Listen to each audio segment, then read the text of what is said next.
Good afternoon, friends, and welcome. I'll be sharing live trades and results with you. We'll be evaluating how well these trades work out. We'll be benchmarking this against the S&P 500. I'm expecting to be outperforming it every month. Along the way, I'll also be sharing some lessons I've learned about investments, trading, and building wealth. And of course, the mandatory disclaimer. This is for educational and entertainment purposes only. It should not be interpreted as advice. And with that, let's get into it. All right, welcome to trade number 10. Our last trade was quite a wild ride. We had entered in the market right about there, and when the market did a big gap up and a fall and then came back, and we took an exit. So we're always looking to sell at a higher price and buy back in lower. Unfortunately, that's not going to happen this time. The next day the market gaps up, but not by much. But Adam decides that, you know what, maybe the market's going to move in a better way for us. So we are going to go ahead and take an entry right at the end of the day on this candle. And you can watch that order go in live, and it is filled, and trade number 10 is on.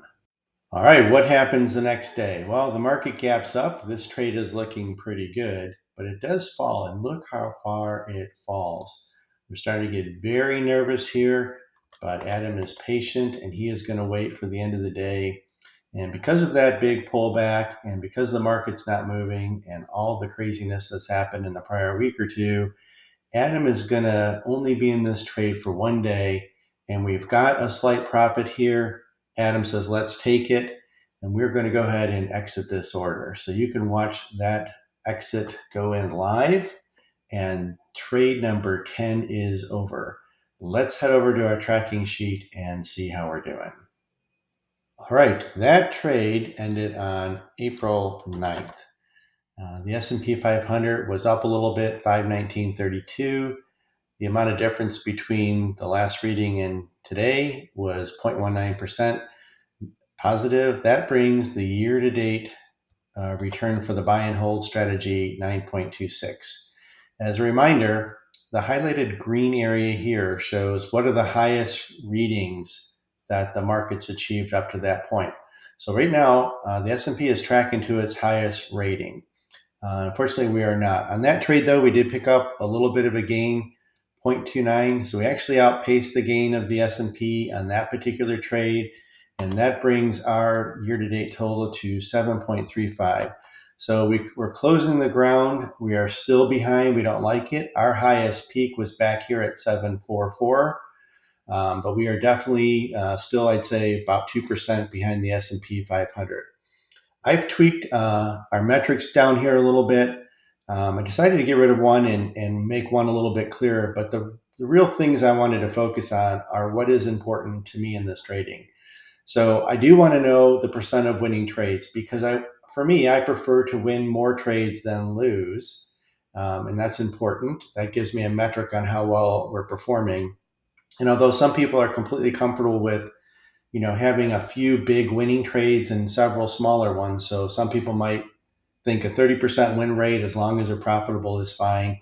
I tend to go for a little bit more steady performance. So I want to see something, greater than 50.